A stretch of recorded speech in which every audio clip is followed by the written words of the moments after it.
പാവം പേടിച്ചിരിക്കോ? എന്നാ പിന്നെ ലൈറ്റ് ഓഫ് ആക്കിയാലോ? ഏ ആരപ്പ ഈ നേരത്ത്? മോശം.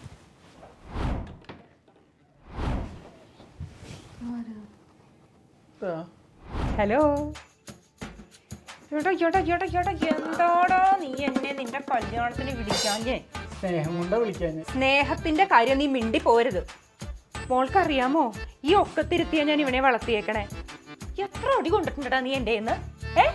പക്ഷേ മോള് ഭാഗ്യവതിയാ. വളർന്നു വരുന്നൊരു ബിസിനസ് ടൈക്കൂണല്ലേ ഇവൻ. സ്വന്തം മുത്തച്ഛനെ ആന്റിക് പ്രോപ്പർട്ടിയാന്ന് പറഞ്ഞ് OLX-ലിട്ട് വിൽക്കാൻ നോക്കിയവനാ ഇവൻ. അമ്മായിക്ക് പോവാറയില്ലേ?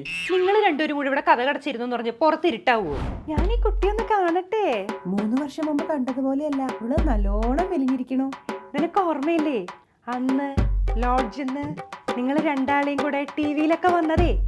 അന്ന് കണ്ടേനേക്കാളും ഇവള് നല്ലോണം മെലിഞ്ഞു. ശരി കേട്ടോ, അപ്പൊ സന്തോഷായിട്ടിരിക്കും. അമ്മായി പോയിട്ട് വരാം. ഒരു ദിവസം മോളെയും കൊണ്ട് അങ്ങോട്ട് വാടാ. അമ്മായി നീ കുറെ കാര്യങ്ങൾ പറഞ്ഞുതരാം കേട്ടാ. ശരി. വെറുതെ നമ്മൾ തമ്മിൽ പരിചയപ്പെട്ടിട്ട് 6 മാസത്തിലായിട്ടുള്ളൂ. പിന്നെ ആരാ ഈ 3 വർഷം മുമ്പത്തെ അവള്?